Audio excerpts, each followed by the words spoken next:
শ্রীমদ্ ভগবদ্গীতা ধ্যানম পার্থায় প্রতিবোধিতাং ভগবতা নারায়ণেন স্বয়ং ব্যাসেন গ্রথিতাং পুরাণমুনিনা মধ্যে মহাভারতম অদ্বৈতামৃত বর্ষিণীং ভগবতী মষ্টাদশাধ্যায়িনীং অম্ব তামনুসন্দধামী ভগবদ্গীতে ভগবদ্দেশিনী।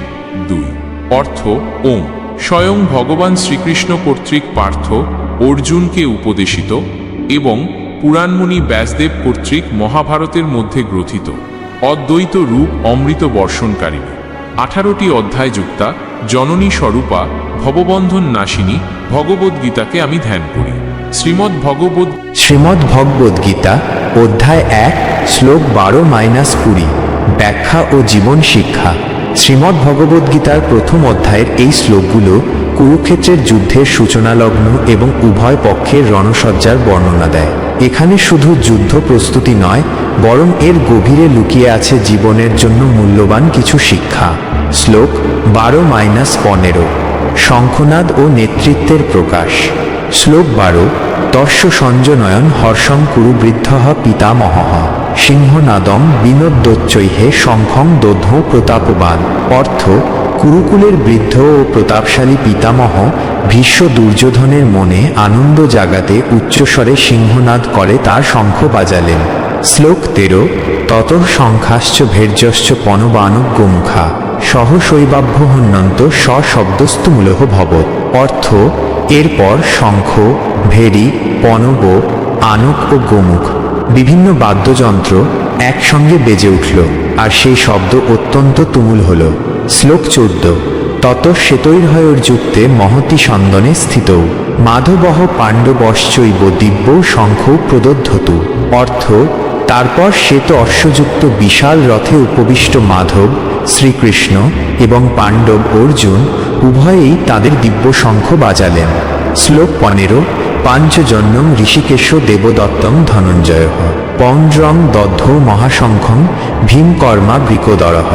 অর্থ, ঋষিকেশ শ্রীকৃষ্ণ পাঞ্চজন্য নামক শঙ্খ বাজালেন, ধনঞ্জয় অর্জুন দেবদত্ত নামক শঙ্খ বাজালেন, আর ভীমকর্মা বৃকোদর ভীম পৌণ্ড্র নামক মহাশঙ্খ বাজালেন। ব্যাখ্যা ও জীবন শিক্ষা। এই শ্লোকগুলো থেকে আমরা শিখি নেতৃত্বের গুরুত্ব এবং প্রেরণার শক্তি। ভীষ্ম যেমন দুর্যোধনকে উৎসাহিত করতে প্রথম শঙ্খ বাজালেন, তেমনি জীবনে আমাদেরও উচিত নেতৃত্ব দিয়ে অন্যদের অনুপ্রাণিত করা। পাণ্ডবদের নিজ নিজ শঙ্খ বাজানো তাদের ঐক্য ও সংহতির প্রতীক। যখন একটি দল বা পরিবার ঐক্যবদ্ধ হয়ে কোনো কাজ করে, তখন তাদের শক্তি বহুগুণ বেড়ে যায়। শ্লোক 16-18 সম্মিলিত শক্তি ও আত্মপ্রকাশ। শ্লোক 16 অনন্ত বিজয়ং রাজা কুন্তিপুত্র যুধিষ্ঠিরঃ নকুল সহদেবশ্চ সুঘোষমণি পুষ্পক। অর্থ, কুন্তিপুত্র রাজা যুধিষ্ঠির অনন্ত বিজয় নামক শঙ্খ বাজালেন, নকুল সুঘোষ এবং সহদেব মণিপুষ্পক নামক শঙ্খ বাজালেন। শ্লোক 17 ও 18 কাশ্যশ্চ পরমেম্বাসঃ শিখণ্ডী চ মহারথঃ ধৃষ্টদ্যুম্ন বিরাটশ্চ সাত্ত্বকীশ্চ পরাজিতঃ দ্রুপদ দ্রৌপদেয়াশ্চ সর্বশঃ পৃথিবীমতে সৌভদ্রশ্চ মহাবাহু সংখ্যান দধুন পৃথক পৃথক। অর্থ, হে মহারাজ, পরম ধনুর্ধর কাশীরাজ মহারথী শিখণ্ডী, ধৃষ্টদ্যুম্ন বিরাট, অপরাজেয় সাত্ত্বকী, দ্রুপদ দ্রৌপদীর পুত্রগণ এবং মহাবাহু সৌভদ্র অভিমন্যু এই সকলে নিজ নিজ শঙ্খ পৃথক পৃথকভাবে বাজালেন।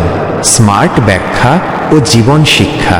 এখানে পাণ্ডব পক্ষের প্রায় সব প্রধান যোদ্ধার নাম এবং তাদের শঙ্খের উল্লেখ রয়েছে।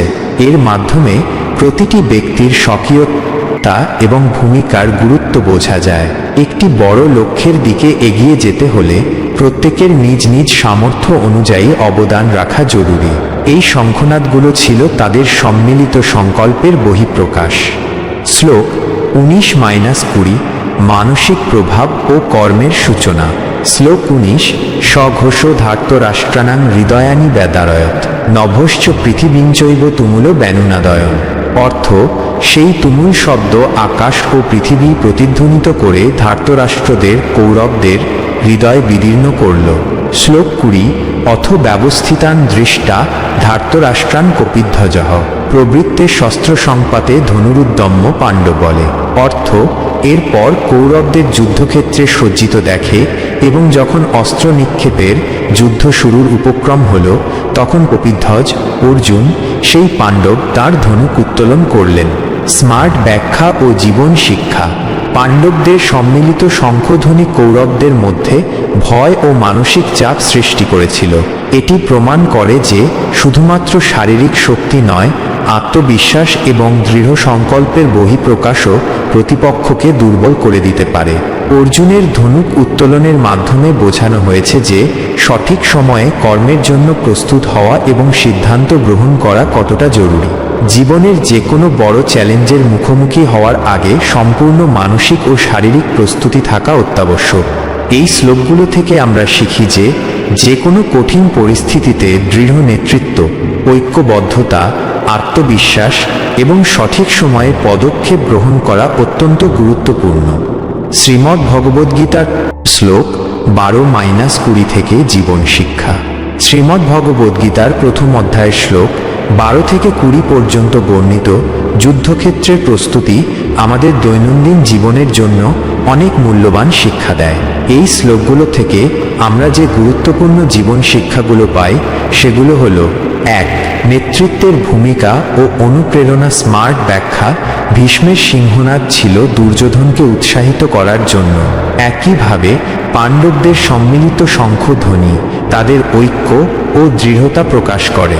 জীবন শিক্ষা। কঠিন পরিস্থিতিতে একজন নেতার ইতিবাচক দৃষ্টিভঙ্গি ও সাহস অন্যদের জন্য অনুপ্রেরণা হিসেবে কাজ করে। যখন আমরা কোনো দলের অংশ, তখন আমাদের উচিত নেতৃত্বকে অনুসরণ করা এবং প্রয়োজনে নিজেদেরও নেতৃত্ব দেওয়ার সাহস রাখা। যে কোনো বড় কাজ শুরুর আগে নিজেদের এবং সতীর্থদের মধ্যে আত্মবিশ্বাস ও উদ্দীপনা তৈরি করা অত্যন্ত জরুরি। 2. সম্মিলিত শক্তি ও ঐক্যের প্রভাব। স্মার্ট ব্যাখ্যা। পাণ্ডব পক্ষের প্রত্যেক যোদ্ধা তাদের নিজস্ব শঙ্খ বাজিয়েছিলেন, যা তাদের স্বতন্ত্র শক্তিকে প্রকাশ করার পাশাপাশি একটি সম্মিলিত শক্তিরও জন্ম দিয়েছিল। এই সম্মিলিত শব্দ কৌরবদের হৃদয়ে ভয় ধরিয়েছিল। জীবন শিক্ষা। জীবনের লক্ষ্য অর্জনের জন্য ঐক্যবদ্ধ প্রচেষ্টা অত্যন্ত শক্তিশালী। যখন একাধিক ব্যক্তি একটি অভিন্ন লক্ষ্যের জন্য কাজ করে, তখন তাদের সম্মিলিত শক্তি এমন কিছু অর্জন করতে পারে যা এককভাবে সম্ভব নয়। এই শক্তি শুধু নিজেদের শক্তিশালী করে না, বরং প্রতিপক্ষ বা প্রতিকূলতার ওপরও মানসিক চাপ সৃষ্টি করে। 3. আত্মবিশ্বাস ও মানসিক দৃঢ়তা। স্মার্ট ব্যাখ্যা। পাণ্ডবদের শঙ্খনাদের তুমুল শব্দ কৌরবদের হৃদয় বিদীর্ণ করেছিল। এর অর্থ হল কেবল শারীরিক শক্তি নয়, মানসিক দৃঢ়তাও যুদ্ধের ফল নির্ধারণে গুরুত্বপূর্ণ।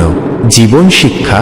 জীবনে সফল হতে হলে আত্মবিশ্বাসী হওয়া খুব জরুরি। যখন আপনি কোনো কাজ শুরু করেন, তখন আপনার মানসিক দৃঢ়তা এবং আপনার ক্ষমতার উপর বিশ্বাস আপনাকে এগিয়ে নিয়ে যায়।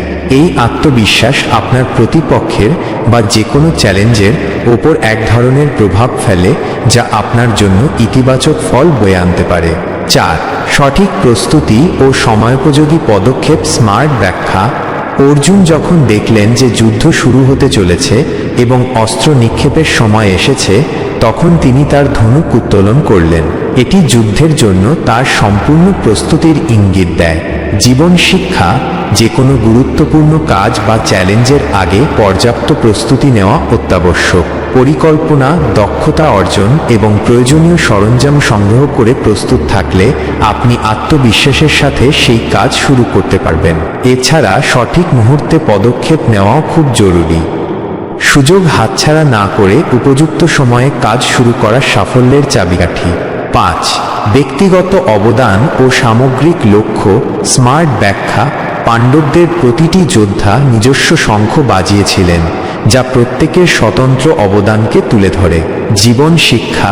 একটি বড় সাফল্যের জন্য প্রতিটি ব্যক্তির নিজস্ব অবদান অত্যন্ত গুরুত্বপূর্ণ। একটি দল বা পরিবারের সদস্য হিসেবে আমাদের উচিত নিজেদের ভূমিকা সঠিকভাবে পালন করা এবং সামগ্রিক লক্ষ্যের দিকে এগিয়ে যেতে সাহায্য করা। প্রতিটি ছোট অবদানই বড় সাফল্যের ভিত্তি তৈরি করে। গীতা মাহাত্ম্য শ্লোক। গীতা সুগীতা কর্তব্যা কিমন্যৈহ শাস্ত্র বিস্তরৈঃ, যা স্বয়ং পদ্মনাভস্য মুখপদ্মাৎ বিনিশ্রিতা। অর্থাৎ গীতা উত্তম রূপে পাঠ করা কর্তব্য। অন্যান্য বিস্তৃত শাস্ত্রের কি প্রয়োজন, কারণ এই গীতা স্বয়ং পদ্মনাভ ভগবান বিষ্ণু এর মুখপদ্ম থেকে নিঃসৃত হয়েছে। ভারতামৃত সর্বসং বিষ্ণুর বক্ত্রাদ্দিনিশ্রিতম গীতা গঙ্গোদকং পিত্তা পুনর্জন্ম ন বিদ্যতে।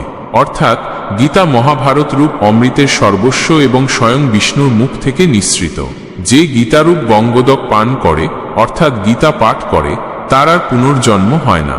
সর্বশাস্ত্র শিররত্নং সর্ববেদান্তসারভূতং সর্বতীর্থময়ং পুণ্যং সর্বপাপহরং পরম। অর্থাৎ গীতা সমস্ত শাস্ত্রের শিররত্ন, সমস্ত বেদান্তের সারভূত। এটি সমস্ত তীর্থের সমষ্টি স্বরূপ, পবিত্র এবং সমস্ত পাপ হরণকারী পরম গ্রন্থ।